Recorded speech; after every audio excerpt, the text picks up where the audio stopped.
आयुष जी, बेंगलोर से। राधे राधे महाराज जी। महाराज जी, मैं पिछले 6 महीने से यूट्यूब के माध्यम से आपको सुन रहा हूँ और बहुत मोटिवेशन मिलता है मेरे को। हर रोज मैं नाम जप करने का भी प्रयास करता हूँ। पर महाराज जी, मैं बेंगलोर में आईटी में जॉब करता हूँ। वहाँ मैं 10 से 15 मिनट ही निकाल पाता हूँ और ऐसा भी होता है कभी कभी 15 से 18 घंटे मेरे को काम करना पड़ता है। फिर आके वही विकार, ओवर थिंकिंग, स्ट्रेस आ जाता है। महाराज जी, इतना 15 से 18 घंटे तक जब आप काम करते हैं तो उसके बीच में अगर हम एक एक घंटे में एक बार राधा बोले तो क्या घाटा हो जाएगा? एक घंटे में एक बार राधा बोलने का क्या आपको चांस नहीं मिलता है? वो स्ट्रेस, ओवर थिंकिंग से सोच में नहीं आता भैया। उसी को बचाने के लिए मैं बोल रहा हूं, उसी को बचाने के लिए बोल रहा हूं। अगर आप 10 मिनट में एक बार राधा बोलना शुरू कर दें, 10 मिनट में एक बार, फिर आप इसका चमत्कार देखें। एक बार कृष्ण बोले 10 मिनट में, एक बार राम बोले, राम कृष्ण ही जो भगवान नाम, ये चिदानंद नाम है। इसकी महिमा को आप ऐसे नहीं समझ पाएंगे। ये जो आज हमारा समाज डिप्रेशन में पहुंच रहा है, ये जो आप अंग्रेजी का शब्द बोल रहे हैं ओवर थिंकिंग में पहुंच रहा है, हमारे ओवर थिंकिंग से कोई समझ जाएगा क्या? फिर कर्तव्य का पालन करते हुए, संतोष को धारण करते हुए खूब धर्म पूर्वक चलो। सोचने की क्या जरूरत है? सोच लगाओ श्री जी में, ठाकुर जी में लगाओ, राधा राधा राधा राधा, अभी मंगल होने लगे। बच्चा, धन से, पद से, लौकिक व्यवहार से कभी किसी को सुख नहीं मिलता। वो केवल मानसिकता होती है। सुख होता है विचारों में, सुख बाहर नहीं होता। सुख होता हमारे विचारों में। अगर हमारे विचार ठीक है ना तो नमक रोटी खाते हुए भी हम बहुत सुखी हैं। अगर हमारे विचार गलत है ना तो अरबों खरबों होते हुए भी हम बहुत क्लेशित हैं, दुखी हैं। आप तो मतलब अपने को केवल जानते हो, लेकिन जो भगवान को जानता है वो सबको जानता है। इतना बात समझ लो, संपूर्ण सृष्टि भगवान की है तो सब कुछ पता होता है कि आपके चित्त में क्या स्थिति है, आपका मन कहाँ चल रहा है। क्योंकि जब भगवान में मन को लगा दिया तो और मन कौन बकाया रह जाएगा। तो ये जो आपके अंदर सोच बनती है व्यर्थ के चिंतन की, हम केवल उतना समय आपसे मांगते हैं अध्यात्म के लिए। आप जो मेहनत करते हैं आप कीजिए, उस समय प्रभु को भूल जाइए। हमारी बात को समझना। आप 18 घंटे काम करते हैं, ईमानदारी से पूरे 18 घंटे काम कीजिए, लेकिन 18 घंटे में 18 बार राधा बोलने का अवसर मिलेगा कि नहीं मिलेगा? आप हमें बताएं कि मिलेगा कि नहीं मिलेगा। तो आप हर घंटे में एक बार राधा बोल दीजिए और 18 घंटे काम करने के बाद 1 मिनट हाथ जोड़ा और हे प्रभु, 18 घंटे जो हमने काम किया ये आपके चरणों में समर्पित करते हैं। इसे भागवत धर्म कहते हैं। इसी से आपको परमानंद की प्राप्ति का मार्ग खुल जाएगा। भगवान के चरणों में लक्ष्मी जी सदैव चापती रहती हैं। अगर उनकी कृपा कटाक्ष हो जाए तो आंतरिक लक्ष्मी और बाह्य लक्ष्मी दोनों का प्रादुर्भाव है। आंतरिक लक्ष्मी इतना शीतल आनंद विवेक विचार का और बाहर अनुकूल भोगों का। ई परलोक सकल सुख पावत मेरे सो भैया कृष्ण गुण संचो। तो इसलिए हमारे विचार करने से केवल क्या हो जाएगा? हम ऐसे कर लेंगे, हम ऐसा कर लेंगे, हम ऐसा कर लेंगे, उससे हो जाएगा क्या? राधा राधा राधा, और अपने कर्तव्य का पालन कर रहे हैं। अब जो राधा नाम से विचार आएगा वो आपको शीतलता प्रदान करेगा, वो आपकी उन्नति प्रदान करेगा। आज विचारों की इतनी हीनता होती चली जा रही कि विद्यार्थी असफलता में अपने शरीर को छोड़ रहे हैं, किसान असफलता में अपने शरीर को छोड़ रहे हैं। कोई पराजित हो जाता है, इतना निराश हो जाता है। ऐसा क्यों हो रहा है? पराजय कोई बड़ी बात है? अगर जय है तो पराजय भी है, दिन है तो रात भी है। हमें दोनों को बराबर निपटना है। सुख दुखे समय कृत्वा लाभा लाभो जया जयो। जय और पराजय, सुख और दुख और लाभान, दोनों में हम समान रह करके अपने कर्तव्य का पालन करते हुए कभी निराश और उदास और हताश नहीं होंगे। हम राष्ट्र सेवा करेंगे, समाज सेवा करेंगे, भगवत सेवा करेंगे। ये क्या फेल हो गए तो तुम शरीर हार गए, तो ये निराशा क्यों? हमारा मनुष्य शरीर निराशा के लिए नहीं मिला। हम भगवान के अंश हैं। एक बार हारेंगे, दूसरी बार ऐसे पैर जमाएंगे कि हम आगे निकल जाएंगे। हमको हारना नहीं। हमारे जीवन में निराशा और हताश और उदास ये नहीं आने चाहिए, ये बिल्कुल नहीं। हम कोई पशु है? प्रारब्ध के अधीन चलते हैं। हम मनुष्य शरीर में हम राधा राधा बोलेंगे, अपने कर्तव्य का पालन करेंगे, देखेंगे हमें परास्त कौन करता है। हाँ, हमें यह देखना मैं हारा क्यों, मेरी चूक क्या है, उसे संभालना है। हमें हार में नहीं डूबना है। हमें उस पॉइंट पर जाना है कि मेरा अभ्यास में कमी हुई, खेल में हार गए, मेरी पढ़ाई में कमी हुई, मैं हार गया, मुझे मेरी समाज प्रियता में कमी हुई, मैं हार गया। मैं हारा क्यों, वो हमें सुधार करना है, ना कि हमें निराश हो जाना है, हताश हो जाना है। हमको हार में एक उपदेश मिलता है, कि हमारी गलती क्या हुई है। हमको उतना पुष्ट होना है कि आगे हम विजयश्री को प्राप्त करें। दिन है तो रात आएगी, रात है तो दिन आएगी, इस पर कोई हमें निराश नहीं होना है। ओवर थिंकिंग हमारा सर्वनाश कर देगी, धीरे धीरे डिप्रेशन में पहुंचा देगी। ये थिंकिंग बदलनी है, हमें सोच अपनी बदलनी है। अहंकार रहित पवित्र सोच हमको भगवदानंद प्रदान करेगी। संतोष रूपी शब्द से कभी परिचय मिला है तुम्हें? संतोष नहीं, आज पूरा समाज असंतोष में भटक रहा है। कितने भोग भोगने के बाद फिर असंतोष, कितना वैभव चाह मिलने के बाद फिर असंतोष, नाना प्रकार की कुचेष्टाओं के बाद फिर असंतोष। संतोष धन कब आएगा? संतोष कैसे होता है? अगर उसकी जानकारी नहीं है तो दिमाग सबके खराब है। उसी को शांत करने के लिए कोई मदिरा पान करता है, कोई ड्रग्स, कोई नाना प्रकार के व्यसन और कोई नाना प्रकार की गंदी करतूतें करता है। ये नौजवान भाइयों से प्रार्थना है, इनसे शांति मिलने वाली नहीं है। आपका विचार परिवर्तन हो, आप उत्साह संपन्न बने और आप अंदर से दूसरों का मंगल करने की भावना करें, आपको संतोष रूपी धन मिल जाएगा। लेकिन हम दूसरों का शोषण करने की भावना करेंगे तो असंतोष ही बना रहेगा। क्यों हम सोचे ओवर थिंकिंग क्यों करें? उस समय हम राधा राधा जपे ना। कभी गीता जी पढ़ते हो है? फिर क्या करोगे? ओवर थिंकिंग ही तो करोगे। शास्त्र स्वाध्याय नहीं है, नाम जप नहीं है, पवित्रता नहीं, तो बैल की तरह मेहनत करो, इसके बाद सोचते रहो। माया का काम क्या है? सतोगुण रजोगुण तमोगुण 3 गुण है। सतोगुण का तुमने आश्रय नहीं लिया तो रजोगुण तमोगुण में बहती हुई तुम्हें क्लेश में पहुंचा देगी। इसलिए मेरी प्रार्थना है कि आप थोड़ा शास्त्र स्वाध्याय करें। ना कर पाते हो तो सत्संग सुनिए और नाम जप कीजिए, और जितनी मेहनत करते हो ईमानदारी से सत्यता पूर्वक करके भगवान को अर्पित कर दो। वही पूजा है, तुम्हारी कर्म ही पूजा है। और नाम स्मरण से तुम्हारी बुद्धि पवित्र हो जाएगी, तुम्हें धैर्य मिलेगा, तुम हार और जीत, सुख और दुख और लाभ हानि में समान भाव रख सकोगे, तुम्हारा मंगल हो जाएगा। समझ पा रहे आप? समझ गए? कुछ कहना चाहते हो? महाराज जी, जैसे मैं ना, जैसे 15-20 दिन तक लंबा चलता है ये ऐसा 15-18 घंटा का काम, तब आपका सत्संग सुन नहीं पाता हूँ। लेकिन जब भी वो 3-4 घंटा निकाल के सुनता हूँ तो मैं वापस रिचार्ज हो जाता हूँ। अगर रोज क्यों नहीं 10 मिनट क्यों नहीं सुनते? राधा राम डेली लेता हूँ। 10 मिनट सत्संग सुनिए, दोनों चीजें जरूरी है। समझिए, साधन को हरिभजन है, कै सत्संग सहाय। यार ऐसा कैसे है कि 18 घंटा काम करने में तुम्हें 10 मिनट सत्संग सुनने को नहीं मिलता?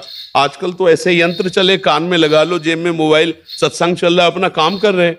हमें तो ऐसा काम, दिमाग से हर समय काम करते रहते हो क्या? कान में मोबाइल लगा हुआ है, सत्संग सुन रहे हैं, शरीर से काम कर रहे हैं, क्या परेशानी है? मीटिंग चलती रहती है बैक टू बैक। यार क्या 18 घंटे मीटिंग आज तक हमने भारत में किसी की नहीं सुनी कि लगातार 18 घंटे मीटिंग चलती रहे। ये बहानेबाजी मत बता यार, ले ऐसा गलत बात है 18 घंटे। आदित्य गुप्ता जी, राधा वल्लभ शेरवंश महाराज जी, आपके चरणों में दंडवत प्रणाम। महाराज जी, आपसे सदैव विवेक शब्द सुना है, कृपया विवेक क्या है, इसका भगवत मार्ग में क्या महत्व है? जो सत और असत का निर्णय करने की सामर्थ्य है उसका नाम विवेक है। जैसे हमारे मन में प्रेरणा हो अमुक वस्तु का हम भोग करें, बुद्धि है और उसमें विवेक नहीं है तो निर्णय ठीक नहीं हो पाएगा कि ये जो करना है अधर्म है या धर्म है, इसमें दूसरे का हित है या अहित है। थोड़ा सा संकेत होता है कि अमंगलकारी है, अधर्म है, मत करो। अब अगर विवेक है तो उसे रोक लेगा, और विवेक नहीं है तो बुद्धि सलाह देगी इसको इस तरह से ऐसे किया जाए, और वो कर बैठेगा। विवेक ये कोई बाजार में नहीं मिलता है। ये बिनु सत्संग विवेक न होई, और राम कृपा बिनु सुलभ न सोई। होए विवेक मोह भ्रम भागा, तब सब विषय विलास विरागा। बोले सत्संग के द्वारा विवेक होता है, और बोले सत्संग ये भगवान की विशुद्ध कृपा से प्राप्त होता है। पुण्य बल से रुपया मिल सकता है, पद मिल सकता है, नाना प्रकार की भोग सामग्री, यश कीर्ति मिल सकती है, लेकिन विशुद्ध भगवान के मार्ग में चलने वाले जो भगवान से प्रेम करते हैं, जिनके दिमाग में न धन है, न मान है, न कीर्ति है, न किसी तरह का अन्य लाभ है, केवल श्री भगवान है, ऐसे भक्तों का संग केवल भगवान से कृपा, केवल भगवान की कृपा। जैसे विभीषण जी और हनुमान जी का मिलन होता है तो कह रहे हैं, विभीषण जी देख के कह रहे हैं कि जो प्रभु मोहि अनुग्रह कीन्हा, तो तुम आय दरस हट दीन्हा। अब मोहि भाव भरोस हनुमंता, बिनु हरि कृपा मिले नहीं संता। प्रभु की कृपा से संत मिलते हैं और सत्संग से विवेक जागृत होता है। बिन सत्संग विवेक न होई, और राम कृपा बिन सुलभ न सोई। साधु संग महत संगस्त दुर्लभ हो। जो भगवत प्रेमी महात्मा, देखो साधुता का नाटक कर लेना ये सरल है। 2 घंटे के लिए कोई साधु का नाटक कर सकता है या पूरे जीवन नाटक कर सकता है, लेकिन साधुता के मार्ग पर चलना ये बहुत कठिन है। और ये भगवान जानते हैं कौन कैसे चलता है। तो भगवान जब कृपा करते हैं तो अपने साधु का संग देते हैं, अपने जो भगवान की प्रीति में, जिनके लक्ष्य में पूरे संसार को 3 विभाग में रख दिया गया, एक कंचन, एक कामिनी और एक कीर्ति। पूरे पूरे त्रिभुवन के भोगों को 3 में रख दिया गया है। एक है अर्थ वित्तेषणा शास्त्रीय भाषा में, और शाब्दिक भाषा में कंचन। एक है पुत्रेषणा सांसारिक भाषा में कामिनी, और एक है कीर्ति, प्रणाम नमस्कार यश कीर्ति नाम आदि हो जाना। इन तीनों से राग रहित जो पुरुष है उसे ही संत कहते हैं। जो 3 मकार पर विजय प्राप्त किए, मदन, मद और मोह। मदन काम, मद अहंकार और मोह शारीरिक ममता। इन पर जो विजय प्राप्त करके निरंतर भगवान के चिंतन में डूबा उसे संत कहते हैं। ऐसे संत के संग से विवेक उत्पन्न होता है, और जब विवेक उत्पन्न होता है तो असत मार्ग का वो त्यागी होता है। असत मार्ग उससे कभी भूलकर भी पाप कर्म नहीं बन सकता, क्योंकि उसके अंदर विवेक बैठा हुआ है। विवेक जब जागृत होता है तो लोगों का मंगल करता है, लोगों का कल्याण करता है, वो लोगों का शोषण नहीं करता है। जब स्वसुख वांछा होती है, अविवेक, वो दूसरों के द्वारा कैसे मुझे सुख प्राप्त करे, ये राक्षसी बुद्धि उसकी बढ़ती चली जाती है। और जब विवेक होता है तो मेरे द्वारा दूसरों को कैसे सुख प्राप्त हो, ये निर्णय होना शुरू हो जाता है। वो राष्ट्र प्रिय होता है, वो समाज प्रिय होता है, वो भगवत प्रिय हो जाता है, जिसके अंदर विवेक जागृत होता है। अविवेकी कभी दूसरे का हित नहीं कर सकता। वो अगर मित्रता भी करता है तो कोई स्वार्थ की बुद्धि रख के करता है। विवेकी मित्र जब बनाता है तो उसे मंगल मार्ग में चलाता है। कुपथ निवार सुपंथ चलावा। तो आज के मित्र अविवेकी हैं। ये जो आज व्यवहार चला है ना मित्रता का, ये मित्रता का नहीं शत्रुता का चला है। कुपंथ निवार सुपंथ चलावा। मित्र हो तो हाथ मिलाओ और धर्म पूर्वक चलो और सतमार्ग में चलो। प्राणों की बाजी लगाकर तुम्हारी रक्षा करेंगे, तुम्हें सुख पहुंचाएंगे। इसे तो मित्रता कहते हैं। मित्रता का एक हवाला दे करके उसको व्यसन युक्त कर देना, उसको भ्रष्ट आचरण में कर देना, उसको अपने अधीन करना, ये मित्रता नहीं, ये अविवेक का लक्षण। विवेकी कभी ऐसा नहीं कर सकता। तो विवेक शास्त्र सम्मत और संत सम्मत जो ज्ञान है उसे विवेक कहते हैं। जी। अखिलेश मिश्रा जी। राधा वल्लभ श्री हरिवंश जी, काशी से। राधा वल्लभ श्री हरिवंश महाराज जी, आपके चरणों में कोटि कोटि प्रणाम। महाराज जी, जुगल सरकार के गौर श्याम चरणारविंद के रस समुद्र में डूबा रहना चाहता हूँ, लेकिन कार्य क्षेत्र की जिम्मेदारियां अब बढ़ती ही जा रही हैं। संसार बहुत कठिन प्रतीत होता है, कहीं संसार में ही डूबकर समाप्त ना हो जाऊं। नहीं, संशय मत कीजिए, संशय मत कीजिए। जो कर्तव्य कर्म करते हुए प्रभु का स्मरण करते हैं उन पर विशेष भगवान की कृपा होती है।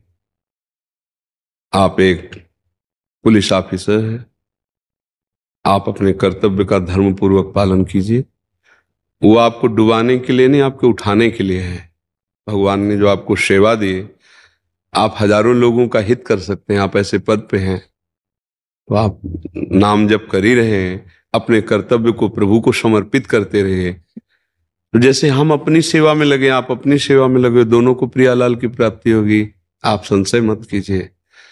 कम से कम जैसे कोई मंदिर में चढ़कर बोले तो बोले सत्य बोलता है ना, तो हम धाम में बैठ के बोल रहे हैं, आपको विश्वास कर लेना चाहिए।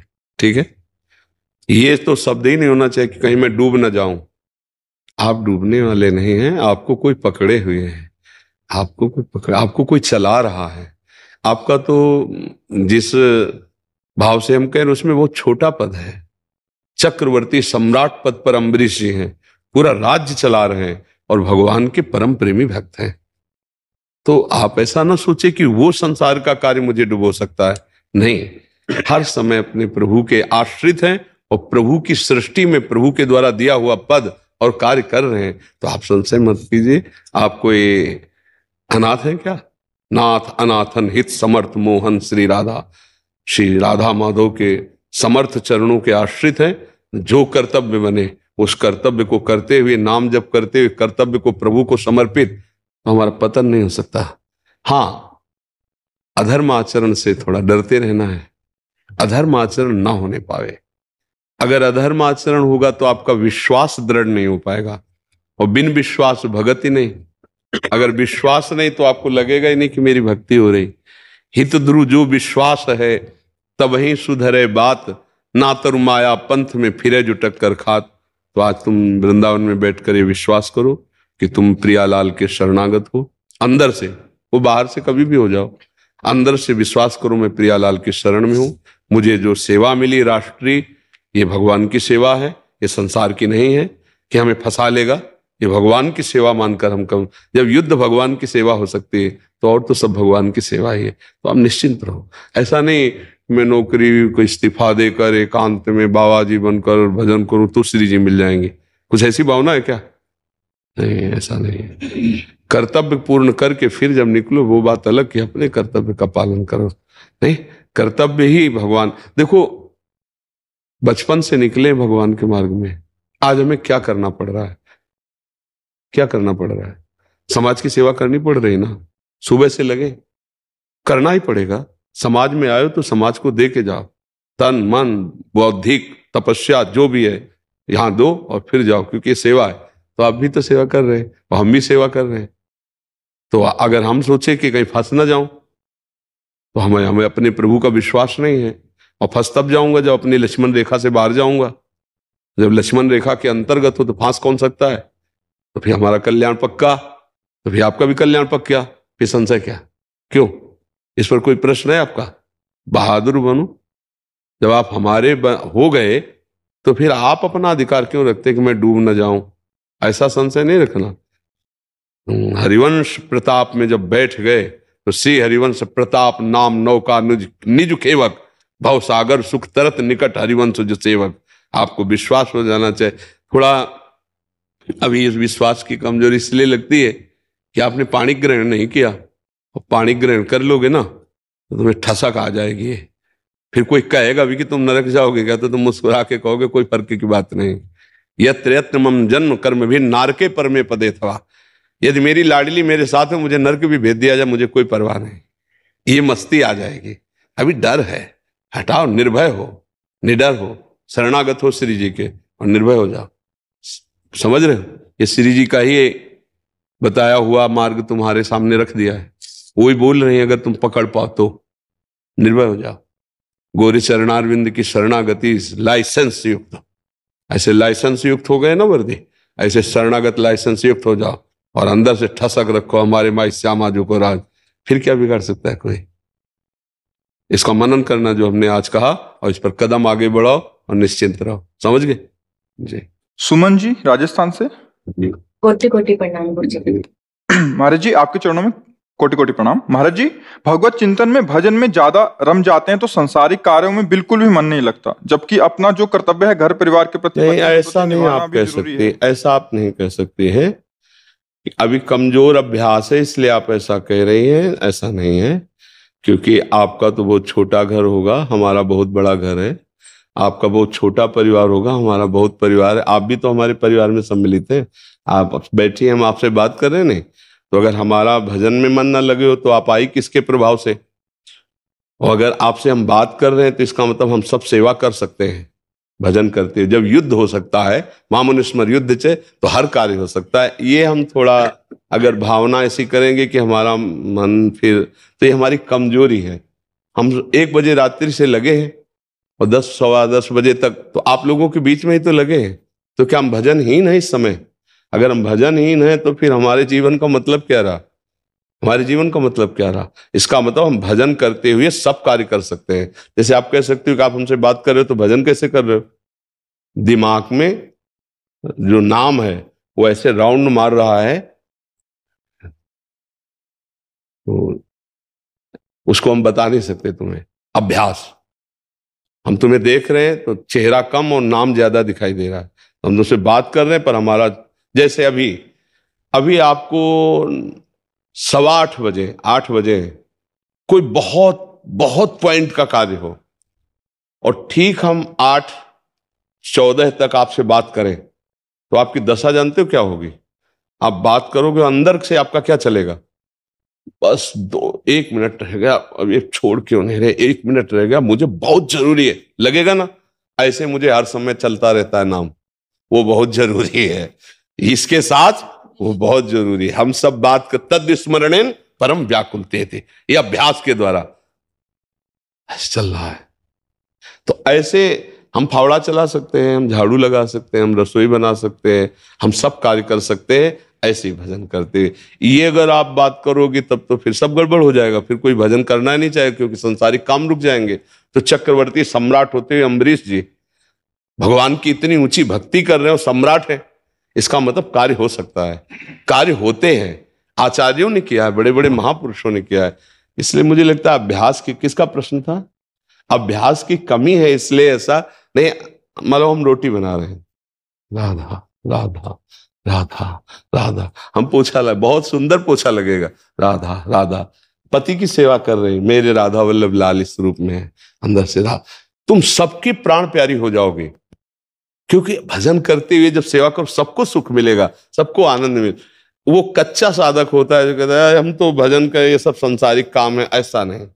देखो एकांत गुफाओं में भजन करने वाले को भी समाज में उतारा भगवान ने, बड़े बड़े सिद्धों को उतारा, क्योंकि यहाँ सेवा करके जाना पड़ेगा, यहाँ का अन्न खाया है और उससे भजन किया है, तो जो अनुभव हुआ है यहाँ के लोगों को दो और फिर जाओ यहाँ से। ऐसा कोई भी महापुरुष नहीं है जो गुफा में भजन करके मर के चला गया, शरीर छोड़ के। गुफा से उसे समाज में आना पड़ा, समाज में अपने अनुभव और कल्याण करो समाज का, क्योंकि समाज का वस्त्र और अन्न खाया है, समाज में पैदा हुए हो, समाज से जिए हो, तो भले एकांत में हो, आओ और समाज का कल्याण करो, फिर यहां से जाओ।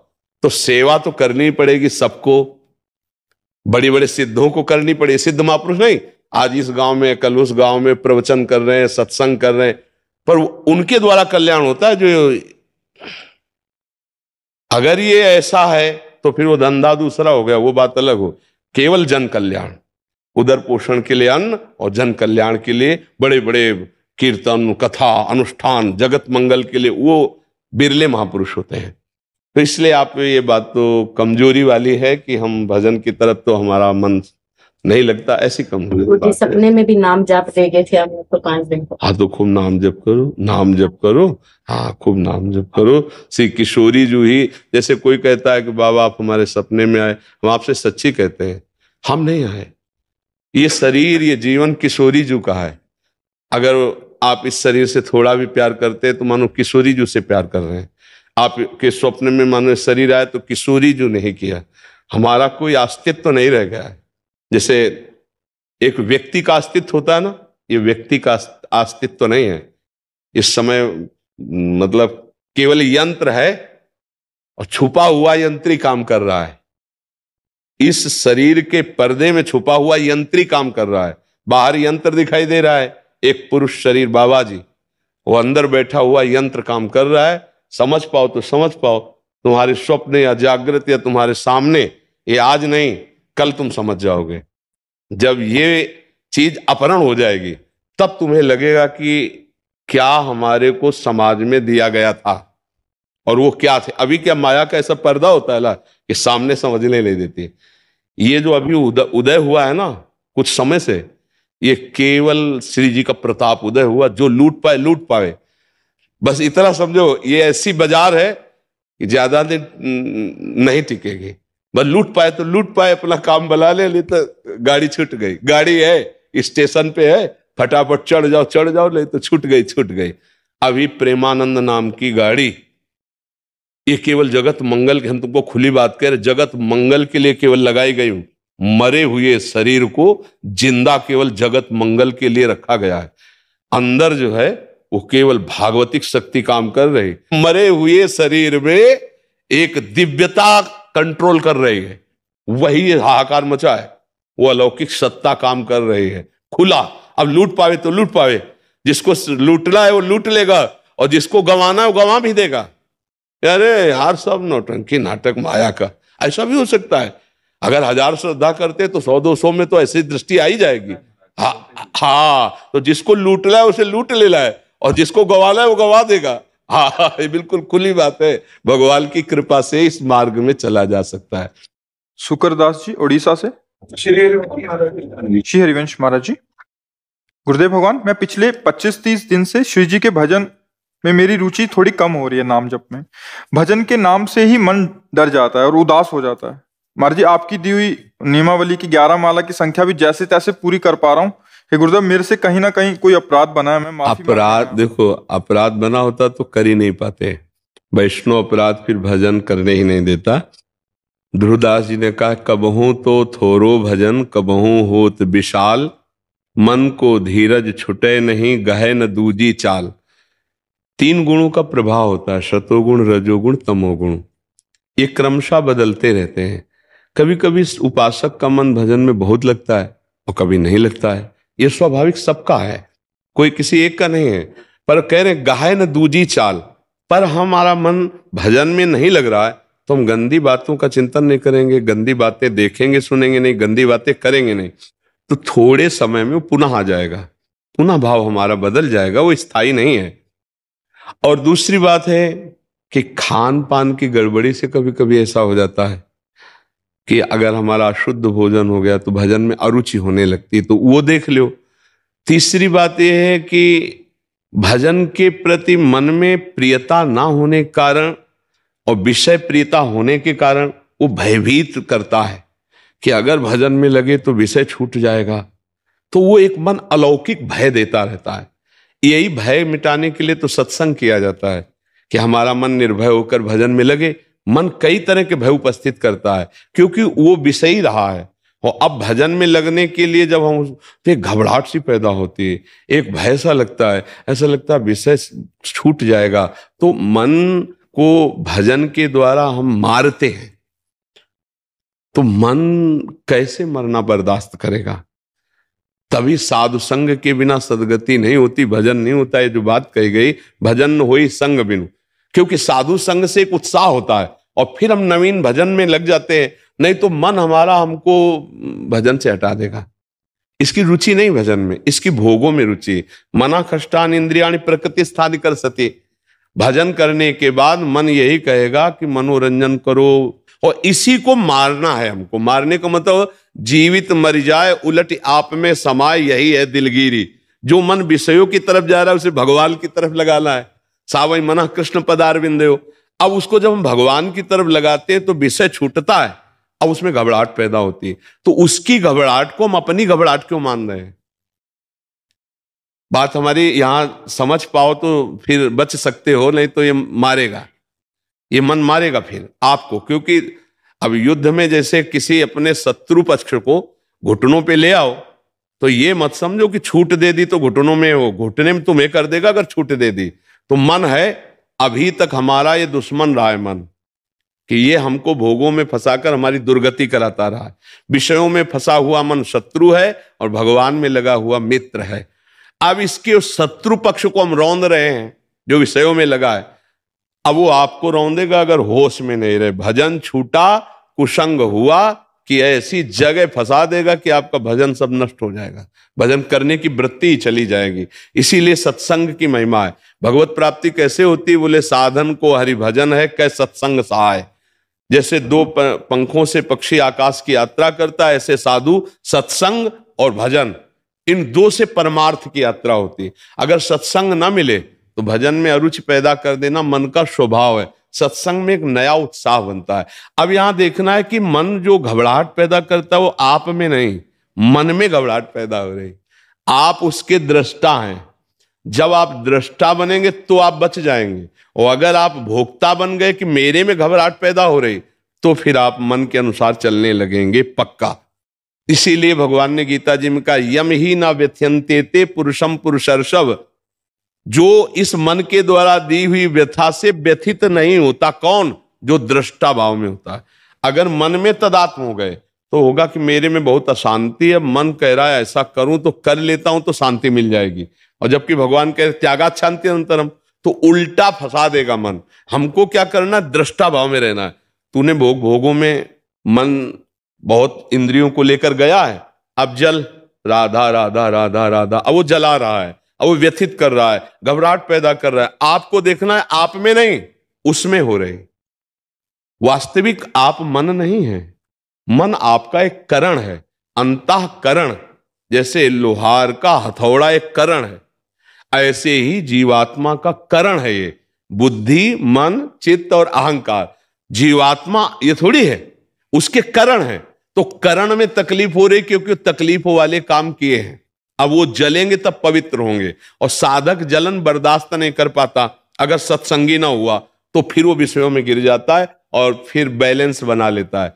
10 माला भजन कर लिया, थोड़ा विषय भी सेवन कर लिया और जी रहा है आराम से। लेकिन भगवत आनंद की प्राप्ति या भगवत प्राप्ति वाली बात नहीं है। वो तभी होगी जब मन मार्या तन बस में की ना, हुआ भरम सब दूर, बाहर से कस दिखत नाही, अंदर चमके नूर, आपो त्याग जगत में बैठे नहीं किसी से काम, उनमें तो कछु अंतर नहीं, संत कहो चाहे राम। मन मार्या तन बस में की ना, तो ये तो भाई करना पड़ेगा।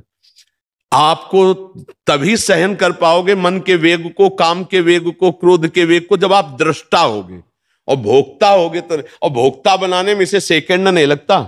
मन को मुझे ये देखना है, अब मन कह रहा है और ये बात मेरी समझ में आएगी, मुझे देखना है, ये मुझे चखना है, ये मुझे भोगना है। अब ये सारा खेल मन का है और हम इतने उस पे आसक्त हैं कि हम मान लेते हैं कि मैंने देखा, मैंने भोगा, मैंने किया और मैं करूंगा, मैं भोगूंगा, मैं देखूंगा।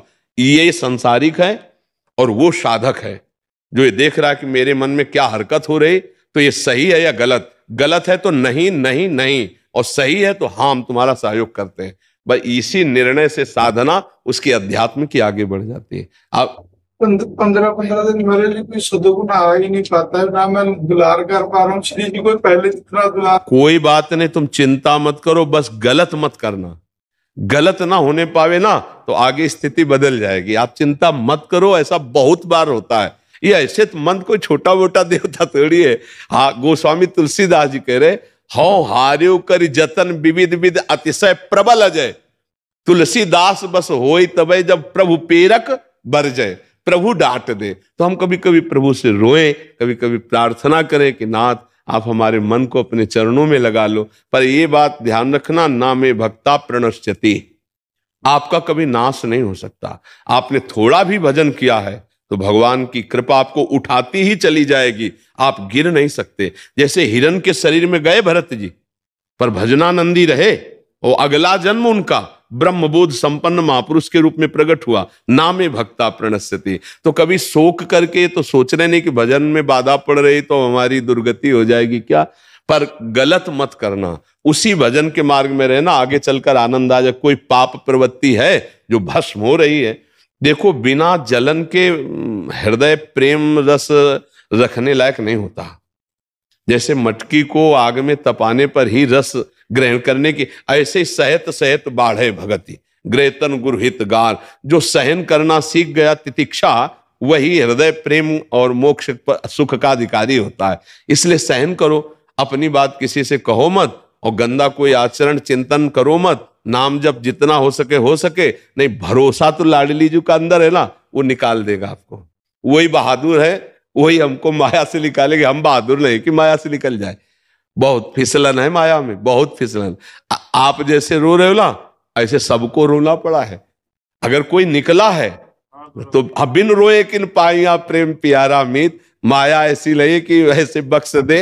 आप बहुत कठिन है माया से पार होना। भगवान का नाम लेके, भगवान की प्रार्थना करके, भगवान की सेवा करके, भगवान के भक्तों का दुलार करके इस माया से पार हुआ जाता है। और चिंता मत करो, आप शरणागत हो। प्रभु का एक स्वभाव है कि अपने शरणागत का कभी पतन नहीं होने देते। ये स्वभाव है भगवान का। जन अवगुण प्रभु मान न काऊ, दीन बंधु अति मृदुल स्वभाव, राहत न प्रभु चित चूक किए की, करत सुरत सहबार है। इसलिए आनंदित रहो और जो बने हो नाम जप करो। अंदर से सोचो मैं प्रियालाल की शरण में हूं, मुझे कोई परास्त नहीं कर सकता। आश्रय दृढ़ रखो, आश्रय बदलने ना पावे, कहीं धन का, भोगों का, इनका आश्रय न हो, आश्रय प्रियालाल का। अगर भजन में कमी तो भी भगवत प्राप्ति हो जाएगी, क्योंकि आश्रय दृढ़ है। दुर्गेश मित्तल जी अंबाला से। राधे राधे महाराज। राधे राधे महाराज जी। महाराज जी, भगवान श्री कृष्ण गीता जी में कहते हैं कि मेरे भक्त का कभी विनाश नहीं होता, परंतु महाराज जी शरीर तो भक्तों का भी छोड़ते हुए देखा जाता है। फिर इस श्लोक का अर्थ कैसे समझे महाराज जी? शरीर भक्त होता है क्या? शरीर भक्त होता है क्या? गाड़ी में तो ड्राइवर तो होता ही है ना, वो गाड़ी का मालिक भी उसमें होता है। ये तो गाड़ी है, गाड़ी का ड्राइवर है बुद्धि, और उसका मालिक है जीव, जो भगवान का अंश है। जो जीव इस शरीर रूपी गाड़ी को बुद्धि के द्वारा प्रेरित करके माया में ले जाता है, वो अभक्त होता है, और जो भगवान की तरफ ले जाता है वो भक्त होता है। तो भक्त भगवान को प्राप्त होता है, गाड़ी छूट जाती है। ये तो शरीर एक वाहन है भगवत प्राप्ति के लिए, यात्रा के लिए। अब इस वाहन को किधर ले जाते हो तुम? वैश्यालय ले जाते हो कि मदिरालय ले जाते हो, कि आप इसे किसी भक्त के यहाँ या भगवान के मंदिर ले जाते हो? अब ये आपकी बात है। तो इस गाड़ी को छोड़ना क्या भक्त के नाश की बात सोचते हैं क्या? गाड़ी अगर मौके पर पहुंच गई घर में और मालिक उतरकर अपने घर चला गया और गाड़ी में आग लग गई, तो मालिक का कुछ बिगड़ गया क्या? वो तो अपनी मंजिल में आ गया। तो भक्त का मतलब जो भगवान से तदात्म को प्राप्त हो रहा है, भगवत चिंतन परायण है। भक्त किसे कहते हैं? जो हर समय भगवान के चिंतन में है। अब उसका काम हो गया ना। मानव शरीर का लक्ष्य क्या है? निरंतर भगवान का चिंतन करके भगवान की प्राप्ति करना। अब अगर वो भगवान का भक्त हो गया, और भगवान कहते हैं नामे भक्ता प्रणश्यति, मेरे भक्त का नाश नहीं होता, तो शरीर का नाश होता, भक्त का नाश कहां होता है? समझ रहे ना? जो जीवात्मा है वैसे भी उसका नाश नहीं होता। नैनम छिन्नन्ति शस्त्राणि नैनम दहति पावका न चैनम क्लेदिन्त्यापो न शुष्यति मारुता, पर उसको नाश कहा गया है। कैसे? वो जीवात्मा शरीराभिमानी बनकर जब गंदे आचरण करता है तो वो सुअर कुत्ता बनता है, अन्य योनियों में जाता है, तो वो भटक रहा है ना, उसका पतन ही तो है। इतना भगवान का पवित्र अंश ऐसी योनियों में भटक रहा तो पतन हुआ ना। बोले तेरा नाश हो जाएगा। नाश का मतलब तेरी स्थिति बिगड़ जाएगी। समझ रहे ना? अब उस भक्त ने अपनी स्थिति बना ली, अब उसका नाश नहीं होगा। आप समझ, फाइनल में समझ रहे ना? शरीर तो सबका छूटता है, चाहे भक्त का हो चाहे अभक्त का हो, लेकिन शरीर से क्या क्या करके छोड़ा गया है बस इसकी मानता है। जीव का तो किसी का नाश नहीं होता, चाहे पापी का हो चाहे पुण्यात्मा हो, उसका तो नाश ही नहीं होता है। तो जहां जो भगवान कह रहे नामे भक्ता प्रणश्यति, अर्थात जैसे भजन कर रहा है और भजन पूरा नहीं हुआ और शरीर छूट गया, तो अब उसको दिव्य शरीर मिलेगा, उत्तम कुल में जन्म मिलेगा, भागवतिक संविधान मिलेगा, सब सुविधाएं मिलेंगी। फिर वहां से भक्ति करके वो भगवान को प्राप्त हो गया। और जो भगवान से विमुख है वो पुनरपि जननम पुनरपि मरणम पुनरपि जननी जठरे शयनम, उसका तात्पर्य ये है शरीर छोड़ने से मतलब नहीं है। शरीर तो छूटेगा, नियत समय के लिए मिला है। एक गाड़ी है ये कोई मैं थोड़ी हूं, एक यात्रा है। अब तुम किधर यात्रा करते हो, बात यह है। कोई उसी गाड़ी से गंदे आचरणों की तरफ चला गया और कोई उसी गाड़ी से तीर्थ यात्रा की तरफ चला गया, तो गाड़ी छूटेगी दोनों की, पक्की बात है। गाड़ी का मालिक कहां पहुंचा उसकी बात है। तो नामे भक्ता, जो मेरी भक्ति करता है उसका पतन नहीं होता। नाश का तात्पर्य वहां पतन से है। नाश का तात्पर्य शरीर छोड़ने या इससे नहीं है। कितना भी बड़ा संत हो शरीर छूटता है ना, हाँ, तो स्थिति से शरीर तो सबका छूटता है, ये छोड़ने वाला ही है। जैसे वस्त्र पुराना उतार के नया वस्त्र धारण कर लिया, ऐसे ही कर्म के अनुसार ये शरीर छूटा, नया शरीर प्राप्त कर लिया। लेकिन जो भगवान को प्राप्त हो गए अब उनको नया शरीर नहीं मिलेगा, और भगवान के धाम में भगवान की सेवा में अब ये भौतिक सांसारिक शरीर नहीं मिलेगा।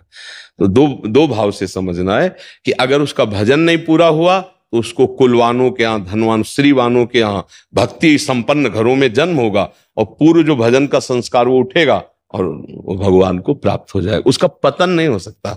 और तीसरी बात, यदि वो भजन मार्ग में चल रहा हो कहीं गलत हो गया है तो भी उसका नाश नहीं होगा, उसका नाश नहीं होगा। भगवान उसके पाप को क्षमा करके, जन अवगुण प्रभु मान न काऊ दीन बंधुवती मृदुल स्वभाव, भगवान उसके पाप को क्षमा करके हम तो हम सर्व पापेभ्यो मोक्ष श्याम, उसका मंगल करेंगे। क्योंकि भगवान की शरण में भले चूक उससे हो गई है, राहते न प्रभु चित्त चूक किए की करत सुरत सह बार है की, तो मंगल भवन है, मंगल ही मंगल होगा, नामे भक्ता प्रणश्यति। और भगवान आगे जो कहे श्लोक में उसको समझो, क्षिप्रम भवति धर्मात्मा, काय नहीं जब मेरी कृपा हो जाएगी तो बहुत जल्दी वो धर्मात्मा महात्मा बन जाएगा। अब फिर क्या चिंता की बात है। बात यह है, शरीर छूटने को तो सबका छूटता है, सिद्धों का नहीं छूटता क्या? छूटता है ना, बड़े बड़े सिद्धों का शरीर छूटता है। तो शरीर तो छोड़ने वाला है, छूटने वाला है ही, आज नहीं तो कल छूट जाएगा। किसी का भी शरीर हो, चाहे पापी हो, चाहे पुण्यात्मा हो, चाहे महात्मा हो, चाहे दुरात्मा हो, शरीर तो एक समय के लिए मिला, वो छूट ही जाएगा। आप समझ पा रहे जी? आज पूज्य श्री प्रेमानंद महाराज जी ने हम सभी लोगों को बहुत ही उत्तम एवं शिक्षाप्रद प्रवचन सुनाया है। आशा करता हूं इस शिक्षाप्रद प्रवचन से हम सभी लोग कुछ न कुछ शिक्षा अवश्य ग्रहण करेंगे और अपने जीवन को सुखी, सात्विक और सामर्थ्य बनाने का प्रयास करेंगे। मित्रों, अगर आपको यह शिक्षाप्रद वीडियो पसंद आया हो तो वीडियो को लाइक करें और अधिक से अधिक लोगों को शेयर भी करें, जिससे और भी लोग महाराज जी के इस वीडियो से शिक्षा लेकर अपने जीवन को सुखी बना सकें। अगर आपने अभी तक हमारे चैनल को सब्सक्राइब नहीं किया है तो तुरंत सब्सक्राइब भी कर लें, जिससे आपको नोटिफिकेशन के माध्यम से हमारे शिक्षाप्रद महाराज जी के वीडियो तुरंत प्राप्त हो सके। मित्रों, तो फिर कल पूज्य श्री प्रेमानंद जी महाराज का कोई शिक्षाप्रद वीडियो लेकर के आपके समक्ष प्रस्तुत होंगे। तब तक के लिए राधा राधा।